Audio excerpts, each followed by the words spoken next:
Yeah, so I come from a very, very poor family. We lived in poverty. At the age of 17, I was actually homeless. And on top of that, so we didn't have a lot of food in the house, and we were a family of four children, and then my mum and my dad until they got divorced. Anyway, so there was a lot of people in the house, and whenever food came in, it was a kind of like, don't eat it because it needs to last, and also don't eat it because you're so greedy and you're so out of control and you need to stop eating so much food. And so there was diet culture on top of food insecurity, and then being raised in a Catholic household, like the amount of guilt that was there, like woo, Nelly. And so I truly believed that I was this out of control, eating my family out of house and home person. And on top of that, we were rewarded and shown love with food.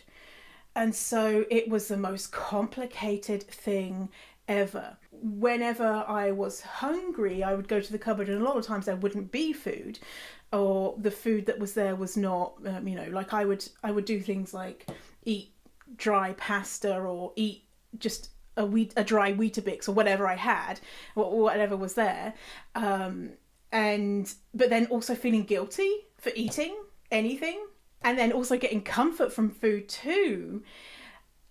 Oh man, like I just thought that I was the devil, like this food desperate food consuming devil. And I was desperate for food because I was one, hungry, and two, told that I couldn't have food because I was greedy, and so it made me want food even more, obviously.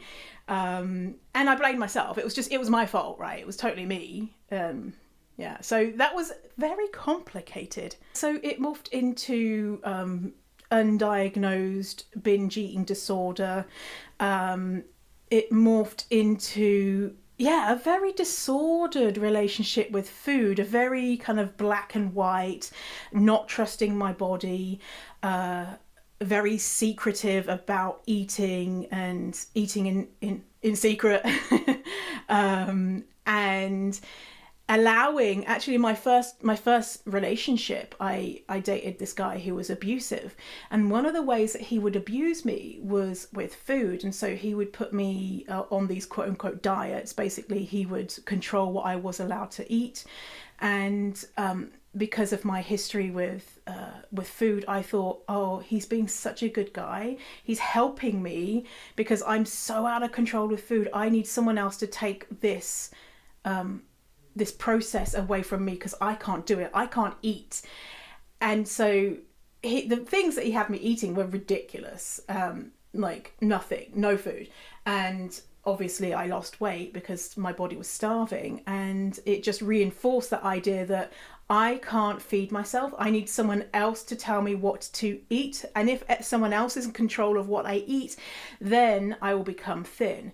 And then on the other side of that, because I was literally starving, I would have moments where I was alone and would desperately want food, and then would have food.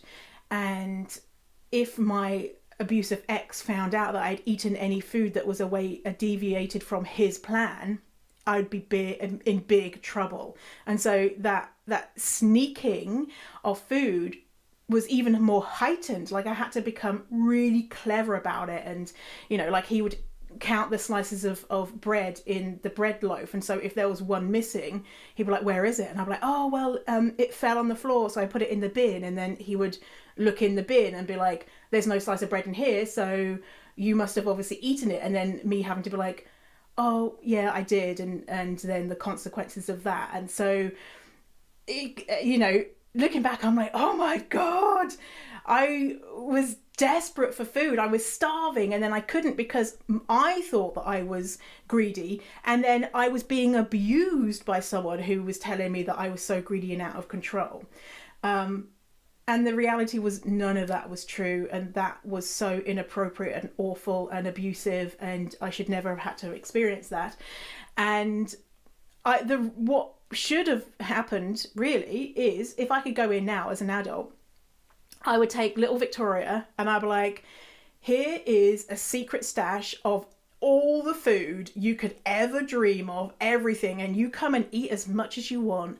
It's all yours. And the same with the abusive relationship. I had like a secret place where I would be allowed to eat and eat, you know, even just a normal meal, because I wasn't allowed any normal meals, and all of the things that I craved, and try and heal that relationship with food, which is eventually what I did do. And I allowed myself all the food, and it was wonderful. And now my relationship with food is great. So thank baby Jesus. Not that I'm religious, but